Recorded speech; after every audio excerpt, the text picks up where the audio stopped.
ایک تو آپ نے کہا کہ معاملات عدالتوں میں جائیں گے، اور عدالتوں میں جائیں گے تو پھر ظاہر ہے ہمارے جو اگلے ابھی تک تو چیف جسٹس ہم باور کرتے ہیں اور سمجھتے بھی ہیں کہ منصور علی شاہ ہی ہوں گے، ایک بات۔ دوسری بات یہ کہ آپ یہ سمجھ رہے ہیں کہ یہ جو اندر کے میلٹ ڈاؤن کی آپ بات کر رہے ہیں اس میں کیا ہے، اندر بددلی اتنی زیادہ ہے یا کوئی کورٹ کا وہ پروسیس جو بعض وجوہات پر رکا ہوا ہے الیکشن کمیشن کی ایک خاص نقطہ نظر کی وجہ سے بھی، کیا اس میں کوئی رستے کھل رہے ہیں کہ جو فارم 47 کو ننگا کریں؟ قائد صاحب، اصل بات یہ ہے کہ اس وقت جو فارم 45 اور 47 کا جو ڈسکریپنسی ہے اس کو حکومت نے دھاندلی سے روکا ہوا ہے، اور اس کے خلاف انٹرنیشنل پریشر جو ہے وہ بہت بڑھ رہا ہے، اور وہ پریشر جو ہے وہ حکومت کے اوپر بھی ہے اور وہ جوڈیشری کے اوپر بھی ہے۔ میں یہ سمجھتا ہوں کہ اس پریشر کو مزید شاید جوڈیشری بھی نہ اٹھا سکے اور حکومت بھی نہ اٹھا سکے، اس کے نتیجے میں یہ کیسز جو ہے یہ عدالت میں جائیں گے، عدالت میں جانے کے بعد ان کے جو فیصلے آئیں گے، اور اس کا ٹریلر جو ہے وہ آپ نے اس دن دیکھ لیا جو عدالت کی طرف سے ایک کلیریفیکیشن آئی ہے۔ میرا خیال ہے یہ کلیریفیکیشن بھی ہے، یہ وارننگ لیٹر بھی ہے، اور یہ مستقبل کا خاکہ بھی ہے جو حکومت کو دیکھ لینا چاہیے کہ اس کے بعد جو ہے انصاف کا ہی بول بالا ہونا ہے، اور انصاف کی وجہ سے جتنی بے انصافیاں 8 فروری کو ہوئی ہیں وہ ساری کی ساری جو ہیں انہیں ختم کیے بغیر اب ہمارا آپ دور کی نظر رکھتے ہیں، یہ فرمائیے گا کہ وزیر اعظم UNGA کے لیے امریکہ جا رہے ہیں، وہاں وہ خطاب بھی کریں گے، 28 تاریخ 29 تاریخ کو واپس آئیں گے، تو کیا اس وقت تک سب اچھا ہوگا، آ کے وہ ترمیم کروا لیں گے؟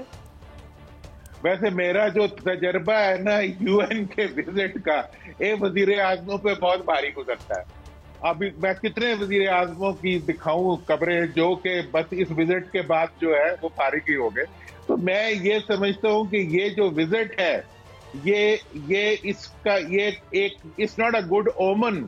For the PM۔ یہ وہاں جانا جو ہے اور ان حالات میں جانا کہ جب وہاں پہ کہیں بھی ان کو کہیں سے بھی ٹھنڈی ہوا کا جھونکا نہیں آ رہا، کوئی بھی بین الاقوامی ادارہ جو ہے وہ اس وقت پاکستان کی انٹرنل سچویشن کو ویلیڈیٹ نہیں کر رہا۔ دوست ممالک جو ہیں وہ پاکستان کے بارے میں پریشان ہیں۔ ایسی صورتحال میں بغیر کچھ کیے اور ایسی ایک سیاہ ترمیم کا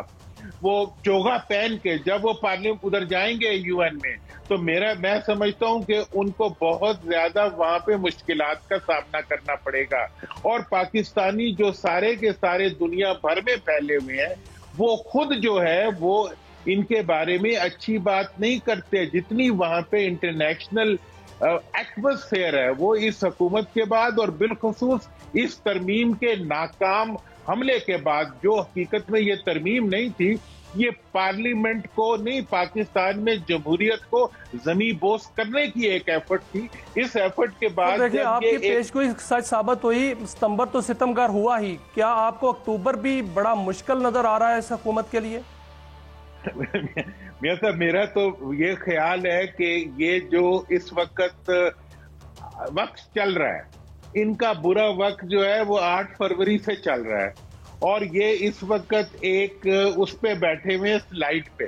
جو کہ اوپر سے نیچے کی طرف جا رہی ہے، اور اب مجھے لگتا ہے کہ ستمبر کے آگے وہ رولر کوسٹر نہ بن جائے جو کہ بہت تیزی سے اچھا ایک پریکٹیکل کویسچن عبدالرانی صاحب، اب جو مستقبل کا خاکہ ہی بنا سکتے ہیں وہ تو رب ذوالجلال کو پتہ ہے کیا ہونا ہے، کیا شکل بنتی نظر آتی ہے؟ تازہ الیکشن ہوتے نظر آتے ہیں آپ کو، یا جو ایک اپوزیشن مین پارٹی PTI کے جو کلیمز ہیں کہ جی یہ تو ہمارے فارمز ہیں، ادھر کوئی لگتا ہے کہ اس طرح سے ایک سیٹ اپ تو آگے چلانا ہے، IMF سے پیسے بھی لینے ہیں، پولیٹیکل سٹیبلٹی بھی لانی ہے، شکل کیا نظر آتی ہے آپ کو آنے والے دنوں کی if at all this dispensation is on its way out؟ دیکھیں قائد صاحب، میں جو کچھ دیکھ رہا ہوں مجھے تو پارلیمنٹ کے اندر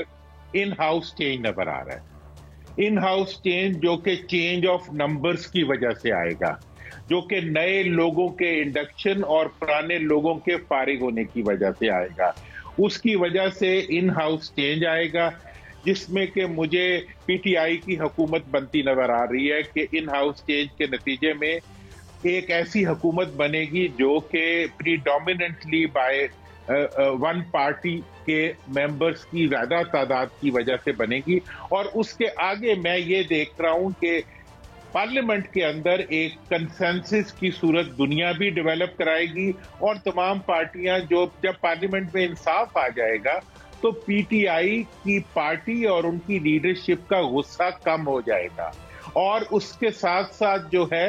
لوگ بات چیت کے ماحول میں آ جائیں گے, اور جو یہ بظاہر شکست خوردہ لوگ ہوں گے یہ بھی مناسب سمجھیں گے کہ ہم پارلیمنٹ میں بات چیت کریں. تو اس لیے جو ہی حکومت بدلے گی پاکستان کے اندر ایک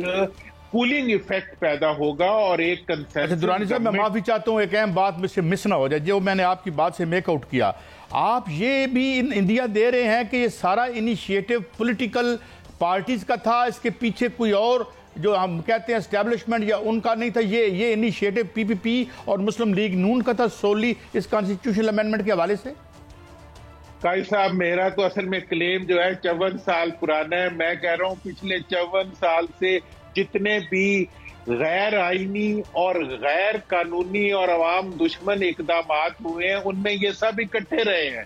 یہ اس میں انوالوڈ رہے ہیں. کبھی اس کے اوپر پورا پروگرام کر لیں تو میں بتا دوں گا. اسٹیبلشمنٹ کو انہوں نے ہمیشہ استعمال کیا ہے اور اس کو ایک بار برداری کے لیے استعمال کیا ہے. فوج کو بھی انہوں نے اسی پرپس, ایون جب مارشل لا لگے ہیں تب بھی بینیفیشری تو یہی رہے ہیں اور انہی کے کرونیز رہے ہیں. جو آئی پی پیز بنے ہیں اس میں کس نے فائدہ اٹھایا؟ تو میرا یہ خیال ہے کہ یہ جو سارا انیشیٹو ہوا ہے, لیکن آپ کے اور ہماری وجہ سے اور کانسٹنٹ اویئرنیس کی وجہ سے اب اداروں میں یہ شعور پیدا ہو گیا ہے کہ یہ ہمارے پہ ڈال دیتے ہیں. لہٰذا وہ وزیر اطلاعات کو کہتے ہیں پریس کانفرنس کر کے کہو کہ سب کچھ تم نے کیا ہے. پہلے یہ گول گول باتیں کر کے جو ہے ادھر سے بال ادھر اچال دی, ادھر سے بال میرے سے ایک بات کروا دی, آپ سے دوسری بات کروا دی, اور یہ تاثر ابھی بھی کچھ لوگ. لیکن سر حکومت کو تو ڈرافٹ کا ہی پتہ نہیں تھا. اسحاق ڈار صاحب کہتے ہیں مجھے پتہ نہیں ہے, وزیر قانون کہتے ہیں میں نے نہیں دیکھا, تو پھر کیسے یہ خود ڈرافٹ کر سکتے ہیں؟ ان کو پتہ, ان کی ایک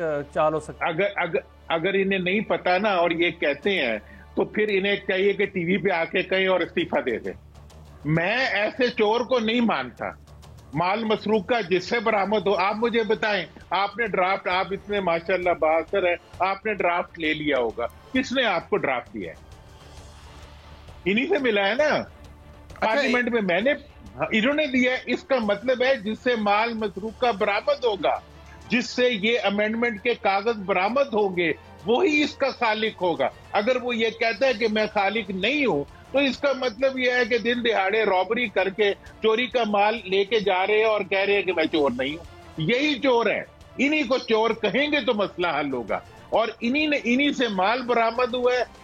ہاں میں نے آپ کو بتا دیا ہے کہ اس کے ڈرافٹ کرنے والے, میں پوری یقین سے کہتا ہوں, وہ وہی لوگ ہیں جو ان کے ساتھ ہیں. کہیں اتنے بڑے قانون دان موجود نہیں ہوتے جتنے پیپلز پارٹی کے پاس موجود ہیں, اور جتنے نون کے پاس موجود ہیں, اور جتنے عدالتوں میں موجود ہیں. سب قانون دان ادھر ہی ہیں, تو ادھر سے ہی نکلے گا نا یہ کانسٹیٹیوشنل امینڈمنٹ. کون سا جو ہے وہ لوہار جو ہے وہ یہ امینڈمنٹ تیار کر کے دے گا؟ لوہار یہ کوئی وہ تو نہیں ہے, مطلب کسی تو نہیں بنانی نا کہ لوہار بنا کے دے دے گا. تو یہ جو مطلب زرگری ہے یہ ان سیاستدانوں کی ہے, اور انہوں نے کیا, ان کے علاوہ کسی کو یہ کام آتا نہیں ہے. اب وہ یہ کہیں گے جی نہیں میں تو نہیں ہوں, تو وہ تو وہی صاحب ہے کہ تھانے میں گئے اور ہاتھی نے کہا کہ میں جناب کیوں ہوں. تو مطلب دس از ناٹ اٹ.